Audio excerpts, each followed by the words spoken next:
ਬਿਸਮਿਲ੍ਲਾਹਿਰਰਹਿਮਾਨਿਰਰਹੀਮ ਤੇ अस्सलाम वालेकुम। 5 ਮਾਰਚ ਪਾਕਿਸਤਾਨ ਦੇ ਵਿੱਚ ਮੰਗਲ ਦੀ ਸਵੇਰ ਤੇ ਅੱਜ ਦੇ ਪੰਜਾਬੀ ਵੀਲੌਗ 'ਚ ਚੜ੍ਹਦੇ ਤੇ ਲਹਿੰਦੇ ਪੰਜਾਬ ਦੇ ਸੱਜਣਾ ਤੇ ਮਿੱਤਰਾਂ, ਭੈਣਾਂ ਤੇ ਭਰਾਵਾਂ, ਮਾਵਾਂ ਤੇ ਬਜ਼ੁਰਗਾਂ ਨੂੰ ਜੀ ਆਇਆਂ ਨੂੰ। ਅੱਜ ਦੀ ਜਿਹੜੀ ਸਭ ਤੋਂ ਪਹਿਲੀ ਖਬਰ ਤੁਹਾਡੇ ਸਾਹਮਣੇ ਰੱਖਣੀ ਹੈ ਉਹ ਤੁਹਾਨੂੰ ਹੈਰਾਨ ਵੀ ਕਰ ਦੇਗੀ ਤੇ ਖੁਸ਼ ਵੀ ਕਰ ਦੇਗੀ। ਉਹ ਖਬਰ ਹੈ ਕਿ ਸਿੰਧ ਹਕੂਮਤ ਨੇ 4 ਅਪ੍ਰੈਲ ਨੂੰ ਕਰਪਸ਼ਨ ਤੋਂ ਛੁੱਟੀ ਕਰਨ ਦਾ ਐਲਾਨ ਕਰ ਦਿੱਤਾ ਹੈ। ਤੁਸੀਂ ਆਖੋਗੇ ਵੀ ਇਹ ਕਿਹੜੀ ਖਬਰ ਹੈ? ਸਿੰਧ ਹਕੂਮਤ ਨੇ 4 ਅਪ੍ਰੈਲ ਨੂੰ ਕਰਪਸ਼ਨ ਨਾ ਕਰਨ ਦਾ ਐਲਾਨ ਕੀਤਾ ਹੈ। ਇਹ ਤਾਂ ਪਹਿਲੀ ਵਾਰੀ ਹੋਇਆ ਹੋਣਾ। ਕਮ ਅਜ਼ ਕਮ ਜਦੋਂ ਦੀ ਉੱਥੇ ਪੀਪਲਜ਼ ਪਾਰਟੀ ਦੀ ਹਕੂਮਤ ਹੈ ਪਹਿਲੀ ਵਾਰੀ ਹੋਏਗਾ, ਔਰ ਪੂਰੇ ਇੱਕ ਦਿਨ ਵਾਸਤੇ ਕਰਪਸ਼ਨ ਨਹੀਂ ਕਰਨਗੇ। ਇਹ ਕਿਵੇਂ ਹੋ ਸਕਦਾ ਹੈ? ਤੁਹਾਨੂੰ ਯਕੀਨ ਨਹੀਂ ਆ ਰਿਹਾ? ਖਬਰ ਪੜ੍ਹੋ ਪੂਰੀ। ਸਿੰਧ ਹਕੂਮਤ ਨੇ 4 ਅਪ੍ਰੈਲ ਨੂੰ ਜ਼ੁਲਫਕਾਰ ਅਲੀ ਭੁੱਟੋ ਸਾਹਿਬ ਦੀ ਬਰਸੀ ਤੇ ਆਮ ਤਾਤੀਲ ਦਾ ਐਲਾਨ ਕਰ ਦਿੱਤਾ ਹੈ। ਨੋਟੀਫਿਕੇਸ਼ਨ ਜਾਰੀ ਕਰ ਦਿੱਤਾ ਹੈ। ਸੂਬੇ ਭਰ ਦੇ ਵਿੱਚ ਸਰਕਾਰੀ ਦਫ਼ਾਤਰ ਬੰਦ ਰਹਿਣਗੇ। ਚਲੋ ਸ਼ੁਕਰ ਹੈ। ਭੁੱਟੋ ਸਾਹਿਬ ਜਿਹੜੇ ਨੇ ਸ਼ਹੀਦ ਹੋਏ ਸਨ। ਭੁੱਟੋ ਸਾਹਿਬ ਜ਼ਾਹਿਰ ਉਹਨਾਂ ਨਾਲ ਜ਼ੁਲਮ ਹੋਇਆ ਸੀ, ਜਿਸ ਤਰ੍ਹਾਂ ਉਸ ਵੇਲੇ ਦੇ ਨਿਜ਼ਾਮਦੀਨ ਨੇ ਉਹਨਾਂ ਨੂੰ ਨਾ ਹੱਕ ਫਾਂਸੀ ਦਿੱਤੀ ਸੀ, ਤੇ ਕੋਈ ਸ਼ੱਕ ਨਹੀਂ। ਲੇਕਿਨ ਚਲੋ ਇਸੇ ਵਜ੍ਹਾ ਤੋਂ ਉਹਨੇ ਛੁੱਟੀ ਕਰਨਗੇ ਤਾਂ ਉਸ ਦਿਨ ਕਰਪਸ਼ਨ ਘੱਟ ਕਰਨਗੇ। ਬਸ ਦਫ਼ਤਰ ਖੁੱਲ੍ਹੇਗਾ ਤਾਂ ਕਰਪਸ਼ਨ ਬਹੁਤੀ ਕਰਨਗੇ ਨਾ।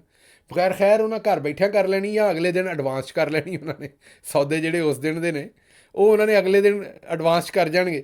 ਲੇਕਿਨ ਬਹਰਹਾਲ ਇਹ ਚਲੋ ਇੱਕ ਖਬਰ ਇਹ ਹੈਗੀ ਵੀ ਉਸ ਦਿਨ ਜ਼ਰਾ ਥੋੜ੍ਹੀ ਜਿਹੀ 4 ਅਪ੍ਰੈਲ ਵਾਲੇ ਦਿਨ ਕਰਪਸ਼ਨ ਉੱਥੇ ਥੋੜ੍ਹੀ ਜਿਹੀ ਘੱਟ ਹੋਏਗੀ। ਅਗਲੀ ਖਬਰ ਲਾਸ ਐਂਜਲਸ ਅਮਰੀਕਾ ਤੋਂ ਹੈ। ਉਹ ਖਬਰ ਇਹ ਹੈ ਕਿ ਖਾਲਿਸਤਾਨ ਦੇ ਬਾਰੇ ਇੱਥੇ ਰੈਫਰੈਂਡਮ ਕਰਵਾਇਆ ਗਿਆ ਹੈ।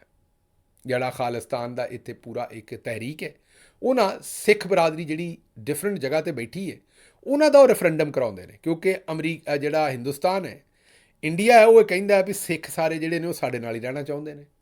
ਜਿਹੜੇ ਕੈਨੇਡਾ ਦੇ ਵਿੱਚ ਦੂਸਰੀ ਜਗ੍ਹਾ 'ਤੇ ਸਿੱਖ ਰਹਿੰਦੇ ਨੇ ਔਰ ਖਾਲਿਸਤਾਨ ਤਹਿਰੀਕ ਚਲਾਉਂਦੇ ਨੇ, ਉਹ ਕਹਿੰਦੇ ਨੇ ਕਿ ਨਹੀਂ ਜੀ, ਸਿੱਖਾਂ ਦੀ ਮੈਜੋਰਿਟੀ ਜਿਹੜੀ ਹੈ ਉਹ ਖਾਲਿਸਤਾਨ ਚਾਹੁੰਦੀ ਹੈ। ਇਸ ਲਈ ਉਹ ਰੈਫਰੈਂਡਮ ਕਰਾ ਕੇ ਹਰ ਥਾਂ 'ਤੇ ਪ੍ਰੂਵ ਕਰਦੇ ਨੇ ਵੀ ਦੇਖ ਲਓ, ਸਿੱਖ ਜਿਹੜੇ ਨੇ ਉਹ ਆਪਣਾ ਅਲੱਗਾ ਵਤਨ ਚਾਹੁੰਦੇ ਨੇ।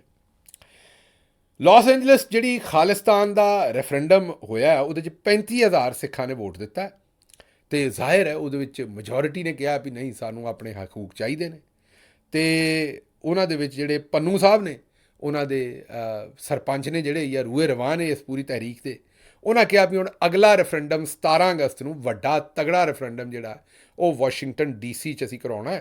ਅਤੇ ਉਹਨਾਂ ਟਰੰਪ ਇੰਤਜ਼ਾਮੀਆ ਦਾ ਸ਼ੁਕਰੀਆ ਵੀ ਅਦਾ ਕੀਤਾ ਵੀ ਉਹਨਾਂ ਨੇ ਉਹਨਾਂ ਨੂੰ ਇਹ ਰੈਫਰੈਂਡਮ ਕਰਾਉਣ ਦੀ ਇਜਾਜ਼ਤ ਦਿੱਤੀ।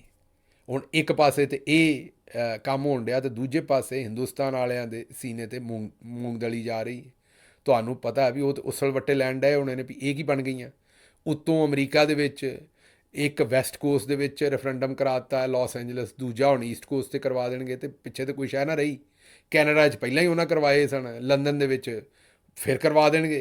ਅਤੇ ਇਹ ਤਾਂ ਫਿਰ ਕੰਮ ਖਰਾਬ ਹੋ ਗਿਆ। ਅਤੇ ਇਹ ਹੋਰ 1-2 ਵੱਡੇ ਸ਼ਹਿਰ ਜਿਹੜੇ ਨੇ, ਸਿਡਨੀ ਵਿਡਨੀ ਉੱਥੇ, ਅਤੇ ਇਹ ਮੇਰਾ ਮਤਲਬ ਪੂਰੀ ਦੁਨੀਆ 'ਚੋਂ ਤਾਂ ਪ੍ਰੂਵ ਹੋ ਜਾਏਗਾ ਵੀ ਸਿੱਖ ਜਿਹੜੇ ਨੇ ਓਵਰਵੈਲਮਿੰਗਲੀ ਫਿਰ ਆਪਣਾ ਸੈਪਰੇਟ ਕੰਟਰੀ ਚਾਹੁੰਦੇ ਨੇ। ਅਤੇ ਇਹ ਵੀ ਬੜੀ ਇੱਕ ਮੇਜਰ ਡਿਵੈਲਪਮੈਂਟ ਹੈ ਜਿਹੜੀ ਹਿੰਦੁਸਤਾਨ ਵਾਸਤੇ ਵੀ ਤਿਆਰ ਹੋ ਰਹੀ ਹੈ। ਇੱਥੋਂ ਵਾਲੇ ਜਿਹੜੇ ਨੇ ਨਾ, ਜਿਹੜਾ ਬੰਦਾ ਵੀ ਬਹੁਤਾ ਜ਼ਰਾ ਫੂਕ ਜਿਹਦੇ 'ਚ ਆਉਂਦੀ ਹੈ ਨਾ, ਜਿਹੜਾ ਧੋਤੀ ਤੋਂ ਬਾਹਰ ਕੱਢ ਕੇ ਤੁਰਨਾ ਸ਼ੁਰੂ ਹੋ ਜਾਂਦਾ ਹੈ ਚੌੜਾ ਹੋ ਕੇ, ਉਹਨੂੰ ਸੂਤਰ ਕਰਨ ਵਾਸਤੇ ਇੱਥੋਂ ਦੇ ਸਟ੍ਰੈਟਜਿਸਟ ਜਿਹੜੇ ਨੇ ਉਹ ਵੀ ਵਕਤ ਤੋਂ ਪਹਿਲਾਂ ਹੀ ਕੋਈ ਨਾ ਕੋਈ ਉਹਨਾਂ ਦਾ ਬੰਦੋਬਸਤ ਕਰਕੇ ਰੱਖਦੇ ਨੇ। ਮੈਨੂੰ ਲੱਗਦਾ ਕਿ ਮੋਦੀ ਸਾਹਿਬ ਦਾ ਵੀ ਬੰਦੋਬਸਤ ਉਹਨਾਂ ਨੇ ਕਿਸੇ ਨਾ ਕਿਸੇ ਤਰੀਕੇ ਨਾਲ, ਮਾੜਾ ਚੰਗਾ ਭਾਵੇਂ ਕੰਮ ਤੋੜ ਚੜ੍ਹੇ ਨਾ ਚੜ੍ਹੇ, ਕਮ ਅਜ਼ ਕਮ ਉਹਨਾਂ ਨੂੰ ਨੱਥ ਪਾਉਣ ਵਾਸਤੇ ਉਹਨਾਂ ਨੇ ਕੋਈ ਨਾ ਕੋਈ ਕੰਮ ਮਾੜਾ ਚੰਗਾ ਇੱਥੇ ਤੋਰਿਆ ਹੈ। ਅੱਛਾ ਜੀ, ਅੱਗੋਂ ਤੁਹਾਡੇ ਲਈ ਇੱਕ ਖਬਰ ਹੈ ਚੰਗੀ। ਖਬਰ ਇਹ ਹੈ ਕਿ ਇੱਕ ਇਜ਼ਾਫਾ ਕਰ ਦਿੱਤਾ ਹੈ ਸਿਕਿਉਰਿਟੀ ਦੇ ਵਿੱਚ, ਇਜ਼ਾਫਾ ਕਰ ਦਿੱਤਾ ਹੈ ਤੁਹਾਡੇ ਵਾਸਤੇ। ਰੈਕੋਡਿਕ ਦੀ ਸਿਕਿਉਰਿਟੀ ਵਾਸਤੇ 1.77 ਅਰਬ ਜਿਹੜਾ ਉਹ ਸਿਕਿਉਰਿਟੀ ਦੇ ਅਖਰਾਜਾਤ ਵਾਸਤੇ ਜਾਰੀ ਕਰ ਦਿੱਤਾ ਹੈ। ਲੇਕਿਨ ਤੁਹਾਡੇ ਲਈ ਇੱਕ ਹੋਰ ਵੀ ਇਜ਼ਾਫਾ ਕੀਤਾ ਹੈ। ਖੁਸ਼ ਹੋ ਰਹੇ ਹੋਵੋਗੇ ਨਾ ਤੁਸੀਂ, ਚਲੋ ਦੱਸ ਦਿੰਦੇ। ਉਹ 1 ਅਪ੍ਰੈਲ ਤੋਂ ਤੁਹਾਡੇ ਲਈ ਚੌਥਾ ਇਜ਼ਾਫਾ ਕਰ ਦਿੱਤਾ ਹੈ ਟੋਲ ਟੈਕਸ ਦਾ। ਹੋਵੋ ਹੋਰ ਰਾਜ਼ੀ। ਬਿਜਲੀ ਪਹਿਲਾਂ ਹੀ ਹੋ ਗਈ ਸੀ, ਗੈਸ ਪਹਿਲਾਂ ਹੀ ਹੋ ਗਈ ਸੀ, ਉਹਨਾਂ ਹੁਣ ਕਿਹਾ ਵੀ ਸੜਕ 'ਤੇ ਨਿਕਲੋਗੇ ਤਾਂ ਟੋਲ ਟੈਕਸ ਵੀ। ਇਹ ਪਤਾ ਨਹੀਂ ਕਿੰਨਵੀਂ ਵਾਰੀ ਐਸੇ ਸਾਲ ਦੇ ਵਿੱਚ ਹੀ ਮਾਸ਼ਾਅੱਲਾ ਇਹ ਟੋਲ ਟੈਕਸ ਦੇ ਵਿੱਚ ਇਜ਼ਾਫਾ ਹੋ ਰਿਹਾ ਅਤੇ ਦਬਾ ਕੇ ਤੁਹਾਡੇ ਕੋਲੋਂ ਰੁਪਈਏ ਲਏ ਜਾ ਰਹੇ ਨੇ। ਹੁਣ ਜਿੱਥੇ ਪਹਿਲਾਂ ਕੋਈ 40 ਦਿੰਦੇ ਸੋ ਅਤੇ ਉੱਥੇ ਹੁਣ ਪਤਾ ਨਹੀਂ 400 ਦੇਣਾ ਪੈਣ ਡਿਆ ਜਾਂ ਉਸ ਤੋਂ ਵੀ ਬਹੁਤਾ।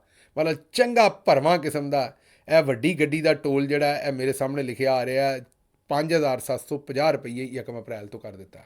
ਇਹ ਹੁਣ ਮੈਨੂੰ ਨਹੀਂ ਪਤਾ ਵੱਡੀ ਗੱਡੀ ਕਿਹੜੀ ਕਾਰ ਨੂੰ ਆਉਂਦੇ ਨੇ ਜਾਂ ਵੱਡੇ ਟਰੱਕ ਨੂੰ ਇਹਨਾਂ ਵੱਡੀ ਗੱਡੀ ਲਿਖਿਆ ਇੱਥੇ ਖਬਰ ਦੇ ਵਿੱਚ। ਲੇਕਿਨ ਇਹ ਉੱਥੇ ਜਾਓਗੇ ਤਾਂ ਤੁਹਾਨੂੰ ਆਪੇ ਪਤਾ ਲੱਗ ਜਾਏਗਾ। ਬਹਰਹਾਲ 5,750 ਰੁਪਈਏ ਟੋਲ ਟੈਕਸ ਜਿਹੜਾ ਉਹਦਾ ਉਹਨਾਂ ਨੇ ਕਰ ਦਿੱਤਾ ਹੈ। ਅਗਲੀ ਖਬਰ ਵਾਲੇ ਪਾਸੇ ਚੱਲਨੇ, ਲੇਕਿਨ ਉਸ ਤੋਂ ਪਹਿਲਾਂ ਵਫਾਕੀ ਵਜ਼ੀਰ ਪੈਟਰੋਲੀਅਮ ਨੇ ਇਨਕਸ਼ਾਫ ਕੀਤਾ ਹੈ ਕਿ ਮੁਲਕ ਦੇ ਵਿੱਚ ਬਦਹਾਲੀ ਦੀ ਵਜ੍ਹਾ ਤੋਂ ਜਿਹੜਾ ਨੈਸ਼ਨਲ ਗ੍ਰਿਡ ਦੀ ਖਪਤ ਹੈ ਉਹ 25% ਘਟ ਗਈ ਹੈ। ਬੱਲੇ ਹੋ ਸ਼ੇਰ ਬੱਗਿਓ, ਇਹ ਜ਼ਰਾ ਗੌਰ ਕਰੋ। ਇਹ ਬਰੀਕ ਗੱਲ ਜਿਹੜੀ ਹੈ ਕਿਸੇ ਨੇ, ਇਹ ਅਲੀ ਪਰਵੇਜ਼ ਮਲਕ ਸਾਹਿਬ, ਇਹ ਪੈਟਰੋਲੀਅਮ ਦੇ ਵਜ਼ੀਰ ਨੇ, ਇਹ ਉਹਨਾਂ ਨੇ ਇਨਕਸ਼ਾਫ ਆਪਣੇ ਮੂੰਹ ਕੀਤਾ, ਅਸੀਂ ਨਹੀਂ ਕਹਿਣ ਡਏ। ਉਹਨਾਂ ਕਿਹਾ ਹੈ ਕਿ ਮੁਲਕ ਦੇ ਵਿੱਚ ਬੜੇ ਸਾਰੇ ਕਾਰਖਾਨੇ ਬੰਦ ਹੋ ਗਏ ਨੇ। ਇਹ ਉਹਨਾਂ ਕੀ ਕਿਹਾ ਪਹਿਲਾਂ सुन लो। पिछले चंद सालों के अंदर तकरीबन 20-25% आपकी जो खपत है ग्रिड के ऊपर बिजली की वो कम हो गई है, क्योंकि या तो फैक्ट्रियां बंद हो गई हैं माशी मुश्किलात की वजह से, या लोगों ने अपने सोलर पैनल और अपनी बाकी की ऑफ ग्रिड एप्लीकेशंस ले आई हैं। सुन लिया जी, वो अपने मूँह मनन डे ने कि मुल्क दे विच कारखाने भी बंद हो गए ने, और मुल्क दे विच क्योंकि गुरबत है, माड़े हालात ने इकोनॉमी दे, इस वजह तो मुल्क दे विच धंधा नहीं हो रहा, बिजनेस नहीं हो रहा। उस वजह तो बिजली की खपत 25% घट हो गई है। मैनू को बोलने की जरूरत है, मैनू कोई गल दस्सण की लोड़ है। ये हुकूमत आप मनन डई है, चौधरी निज़ामुद्दीन दे लिआंदे होए चोर आप मनन डए ने कि असी तबाह कर दिता मुल्क, चौथा हिस्सा जिहड़ा बिजली का उहदी खपत खत्म हो गई है। तो साडे तो अजाब की है, इन्हां ने अपने पैसे बनाउण वास्ते एग्रीमेंट इहो जिहे कीते ने भी तुसीं बिजली लवो या ना लवो, ਤੁਹਾਨੂੰ ਉਹਦੇ ਪੈਸੇ ਦੇਣੇ ਪੈਣੇ ਨੇ। ਤੇ ਜਦੋਂ ਬਿਜਲੀ ਲੈਣ ਤੋਂ ਬਗੈਰ ਪੈਸੇ ਦੇਣੇ ਨੇ ਤੇ ਫੀ ਯੂਨਿਟ ਕੀਮਤ ਵੱਧਦੀ ਜਾਣੀ। ਅੱਗੇ ਤੁਸੀਂ 85 ਰੁਪਏ ਤੇ ਦੇਣ ਡਏ ਹੋ, ਤੇ ਹੁਣ ਵਜ਼ੀਰ ਸਾਹਿਬ ਆਪ ਦੱਸਣ ਡਏ ਨੇ ਕਿ ਜਨਾਬੇ ਆਲੀ ਇਹ ਜਿਹੜੀ ਮਾਸ਼ੀ ਬਦਹਾਲੀ ਹੈ, ਇਹਦੀ ਵਜ੍ਹਾ ਤੋਂ ਨੈਸ਼ਨਲ ਗ੍ਰਿਡ ਦੀ ਬਿਜਲੀ ਦੀ ਖਪਤ ਇਹ ਜਿਹੜੀ ਹੈ ਉਹ ਘਟ ਗਈ ਹੈ। ਇੱਕ ਪਾਸੇ ਤੇ ਇਹ ਖਬਰ ਹੈ, ਦੂਜੇ ਪਾਸੇ ਸੋਲਰ ਵਾਲੇ ਜਿਹੜੇ 85 ਰੁਪਏ ਦੇ ਯੂਨਿਟ ਤੋਂ ਭੱਜਣ ਵਾਸਤੇ ਉਹਨਾਂ ਨੇ ਲੱਖਾਂ ਰੁਪਈਆ ਲਾ ਕੇ ਸੋਲਰ ਲਵਾਇਆ ਆਪਣਾ, ਤੇ ਉਸ ਸੋਲਰ ਦੀ ਵਜ੍ਹਾ ਤੋਂ ਉਹ ਥੋੜੀ ਜਿਹੀ ਸਸਤੀ ਬਿਜਲੀ ਬਣਾਉਂਦੇ ਸਨ। ਜਿਹੜੀ ਵਾਫਰ ਬਿਜਲੀ ਬਣਦੀ ਸੀ ਉਹ ਕੋਈ 26 ਰੁਪਏ ਲੀਟਰ ਦੇ ਆਪਣਾ ਲੀਟਰ ਕਹਿ ਦਿੱਤਾ ਹੈ, ਯੂਨਿਟ ਦੇ ਹਿਸਾਬ ਨਾਲ ਵਾਪਸ ਵੇਚਦੇ ਸਨ। ਇਹਨਾਂ ਹੁਣ ਫੈਸਲਾ ਕੀਤਾ ਵੀ ਉਹਨਾਂ ਕੋਲੋਂ 10 ਰੁਪਏ ਫੀ ਯੂਨਿਟ ਲੈਣੀ।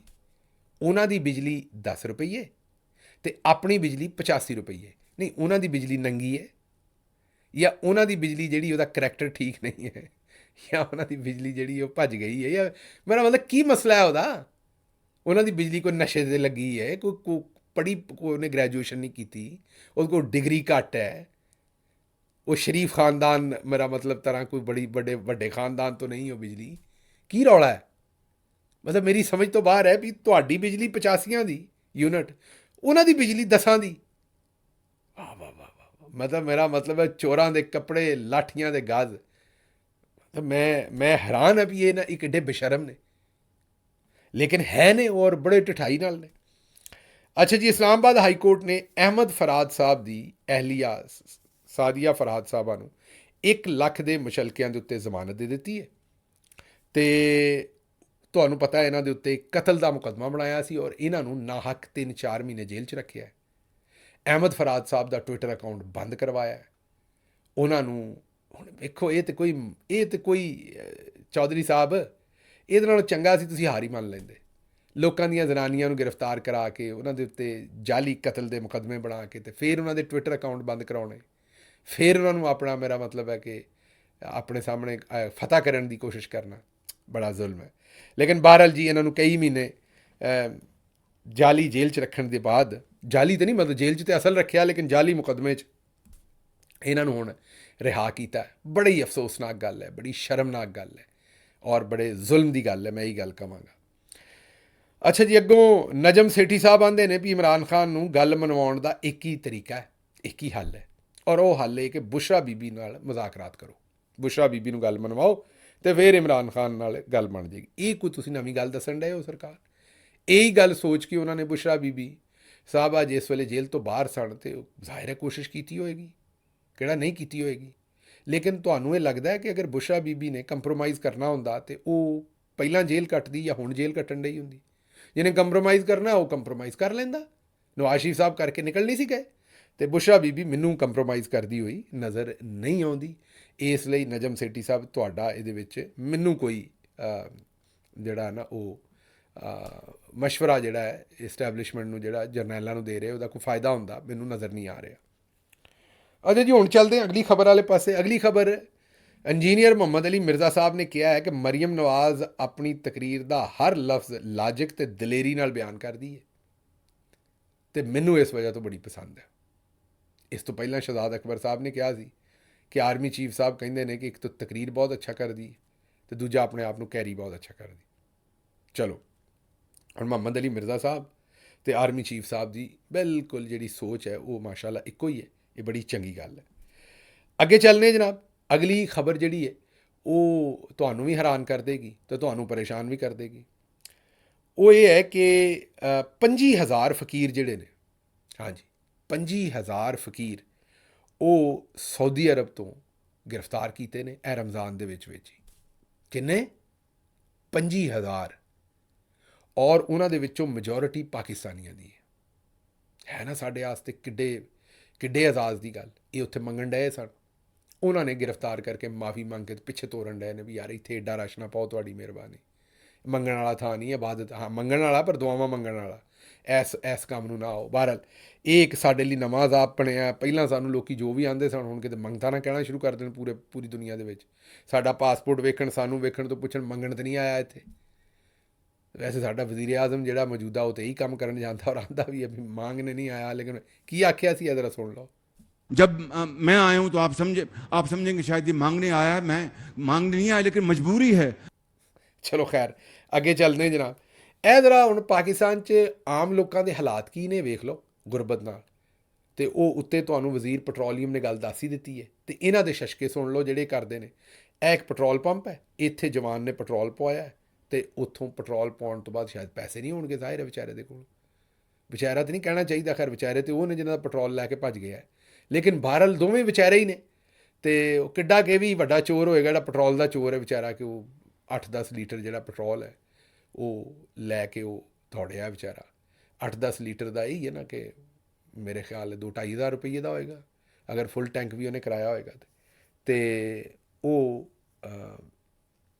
ਉੱਥੇ ਉਹਨੇ ਪੈਟਰੋਲ ਦੇ ਪੈਸੇ ਨਾ ਦਿੱਤੇ ਤੇ ਉੱਥੋਂ ਉਹਨੂੰ ਉੱਥੋਂ ਦੌੜਨਾ ਪਿਆ ਕਿਉਂਕਿ ਉਸ ਕੋਲ ਪੈਸੇ ਨਹੀਂ ਹੋਣੇ। ਇਹ ਗੁਰਬਤ ਦਾ ਜਾਂ ਬੇਰੁਜ਼ਗਾਰੀ ਦਾ ਜਾਂ ਲੋਕਾਂ ਦੀਆਂ ਮਜਬੂਰੀਆਂ ਦਾ ਇਹ ਆਲਮ ਹੈ। ਤੇ ਪਿੱਛੇ ਇਹ ਵੇਖੋ ਵੀ ਉਹ ਜਿਹੜੇ 3-4 ਇੰਪਲੋਈ ਸਨ ਉਹਨਾਂ ਦੀ ਵੀ ਗੁਰਬਤ ਦਾ ਮਾਮਲਾ ਵੇਖੋ ਵੀ ਉਹਨਾਂ ਨੂੰ ਉਹ ਪੈਸੇ ਭਰਨੇ ਪੈਣੇ ਸੀ। ਉਹ ਕਿਵੇਂ ਪਿੱਛੇ ਭੱਜੇ ਨੇ ਵਿਚਾਰੇ ਸਾਰੇ।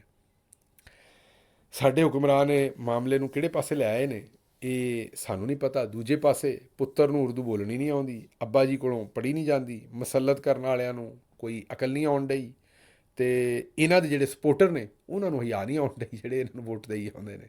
ਚਲੋ ਜਿਹੜੇ ਵੀ 2-4 ਦਿੰਦੇ ਨੇ। ਬਹਰਹਾਲ ਕਿਹੜੇ ਪਾਸੇ ਜਾਈਏ ਸਾਨੂੰ ਚੰਗਾ, ਮੇਰਾ ਮਤਲਬ ਇਹਨਾਂ ਨੇ ਇਕੱਠਾ ਕਰਕੇ ਚੰਗਾ ਕੰਮ ਕਰ ਦਿੱਤਾ। ਅੱਛਾ ਜੀ, ਆਤਫ ਅਸਲਮ ਸਾਹਿਬ ਜਿਹੜੇ ਨੇ ਉਹਨਾਂ ਨੇ ਆਪਣੇ ਕੈਰੀਅਰ ਦਾ ਆਖਰਕਾਰ ਰਿਕਾਰਡ ਕਾਇਮ ਕਰ ਦਿੱਤਾ। ਉਹਨਾਂ ਦੇ ਕੈਰੀਅਰ ਦਾ ਫਲॉप ਤਰੀਨ ਗਾਣਾ ਜਾਂ ਨਗਮਾ ਜਾਂ ਤਰਾਨਾ ਉਹਨਾਂ ਨੇ ਇਹ ਹੋਣੀ ਜਿਹੜਾ ISPR ਸਾਹਿਬ ਨੇ ਜਾਰੀ ਕੀਤਾ ਸੀ ਉਹ 78%। ਲੇਕਿਨ ਹੁਣ ਸਾਨੂੰ ਖਬਰ ਆਈ ਹੈ ਵੀ ਉਹਨੂੰ ਜ਼ਰਾ 78 ਤੋਂ ਥੱਲੇ ਲਿਆਉਣ ਲਈ ਉਹਦੇ ਬੋਟ ਸ਼ਾਟ ਲਾਉਂਦੇ ਨੇ ਨਾ ਜ਼ਰਾ ਥੋੜ੍ਹੇ ਜਿਹੇ ਆਰਟੀਫਿਸ਼ਲ ਤਰੀਕੇ ਉਹ ਲਾਏ ਜਾ ਰਹੇ ਨੇ। ਤੇ ਹੁਣ ਉਹ ਦੇਖਦੇ ਆ ਵੀ ਉਹ ਨੰਬਰ ਨੂੰ ਕਿਸ ਤਰ੍ਹਾਂ ਆਡੇ। ਲੇਕਿਨ ਅਸਲ ਰਿਜ਼ਲਟ ਤੇ ਆ ਗਿਆ ਹੋਇਆ ਆਵਾਮ ਦੇ ਸਾਹਮਣੇ, ਅਸਲ ਰਿਜ਼ਲਟ ਤੇ ਨਿਕਲ ਆਇਆ ਹੋਇਆ। ਉਹ ਸਾਰੀ ਦੁਨੀਆ ਨੂੰ ਪਤਾ ਲੱਗ ਗਿਆ ਵੀ ਉਹ ਰਿਜ਼ਲਟ ਕੀ ਹੈ। ਔਰ ਉਹ ਰਿਜ਼ਲਟ ਇਹੀ ਹੈ ਕਿ ਉਹਨਾਂ ਦੇ ਮਾਮਲਾਤ ਜਿਹੜੇ ਨੇ ਉਹ ਖਰਾਬ ਹੋ ਗਏ ਨੇ। ਮਤਲਬ ਕਿ ਉਹਨਾਂ ਦਾ ਇਹ ਜਿਹੜਾ ਨਗਮਾ ਸੀ ਉਹ ਬਹੁਤ ਹੀ ਬੁਰੀ ਤਰੀਕੇ ਦੇ ਨਾਲ ਫਲਾਪ ਹੋ ਗਿਆ, ਜਿਹੜਾ ਕਿ ਪਹਿਲਾਂ ਉਹਨਾਂ ਨੇ ਕਦੀ ਵੀ ਫਲਾਪ ਕੋਈ ਇਹੋ ਜਿਹੀ ਚੀਜ਼ ਨਹੀਂ ਦਿੱਤੀ। ਅੱਛਾ ਜੀ, ਅਗਲੀ ਖਬਰ ਜਿਹੜੀ ਉਹ ਇਸਤੰਬੂਲ 'ਚ ਮਜ਼ਾਰੇ ਹੋਣ ਡਏ ਨੇ, ਬੜੇ ਭਰਵੇਂ ਮਜ਼ਾਰੇ ਨੇ। ਵਜ੍ਹਾ ਇਹ ਬਣੀ ਹੈ ਕਿ ਉੱਥੇ ਜਿਹੜੇ ਇਸਤੰਬੂਲ ਦਾ ਮੇਅਰ ਸੀ ਜਿਹਨੇ ਅੱਗੋਂ ਅਰਦੋਗਾਨ ਸਾਹਿਬ ਦੇ ਖਿਲਾਫ ਸਦਾਰਤੀ ਇਲੈਕਸ਼ਨ ਵੀ ਲੜਨਾ ਸੀ, ਉਹਨੂੰ ਅਰਦੋਗਾਨ ਸਾਹਿਬ ਦੀ ਗਵਰਨਮੈਂਟ ਨੇ ਗ੍ਰਿਫਤਾਰ ਕਰ ਲਿਆ ਔਰ ਗ੍ਰਿਫਤਾਰ ਕੀਤਾ ਕਰਪਸ਼ਨ ਦੇ ਇਲਜ਼ਾਮਾਤ ਤੇ ਗੱਦਾਰੀ ਦੇ ਇਲਜ਼ਾਮਾਤ। ਉਹ ਵੀ ਪਾਕਿਸਤਾਨ ਵਾਲੇ ਤਕਰੀਬਨ ਇਲਜ਼ਾਮਾਤ ਜਿਹੜੇ ਇੱਥੇ ਲੱਗਦੇ ਨੇ। ਤੇ ਆਵਾਮ ਸਾਰੀ ਸੜਕਾਂ 'ਤੇ ਨਿਕਲ ਆਈ ਹੈ, ਸਿਰਫ ਇਸਤੰਬੂਲ 'ਚ ਨਹੀਂ ਬਲਕਿ ਪੂਰੇ ਤੁਰਕੀ ਦੇ ਵਿੱਚ ਹੀ। ਤੇ ਕੰਮ ਬੜਾ ਭਖ ਗਿਆ ਤੇ ਮੁਜ਼ਾਹਰੀਨ ਜਿਹੜੇ ਉਹ ਸੜਕਾਂ 'ਤੇ ਨੇ ਤੇ ਪੁਲਿਸ ਉਹਨਾਂ ਨੂੰ ਲਾਠੀ ਫੇਰਨ ਡਈ। ਇਹ ਹੁਣ ਕੰਮ ਭਖਦਾ ਜਾ ਰਿਹਾ। ਦੇਖਦੇ ਆਉਣ ਵਾਲੇ ਦਿਨਾਂ ਦੇ ਵਿੱਚ ਇਹ ਮਾਮਲਾ ਕਿੱਧਰ ਜਾਂਦਾ ਹੈ। ਇੱਥੇ ਵੀ ਨਜ਼ਰ ਰੱਖਾਂਗੇ ਤੇ ਤੁਹਾਨੂੰ ਇਹਦੀ ਅਪਡੇਟ ਵੀ ਇਨਸ਼ਾਅੱਲਾ ਦਿੰਦੇ ਰਵਾਂਗੇ। ਮੈਨੂੰ ਇੱਥੋਂ ਦਿਓ ਇਜਾਜ਼ਤ। ਤੇ ਕੱਲ੍ਹ ਜ਼ਰਾ ਵੀਲੌਗ ਥੋੜ੍ਹਾ ਨੌਨ ਸੀਰੀਅਸ ਹੋਇਆ ਸੀ, ਇਸ ਲਈ ਅੱਜ ਜ਼ਰਾ ਉਹਨੂੰ ਸੀਰੀਅਸ ਰੱਖਿਆ। ਮੈਨੂੰ ਇੱਥੋਂ ਦਿਓ ਇਜਾਜ਼ਤ ਤੇ ਰੱਬ ਰੱਖ।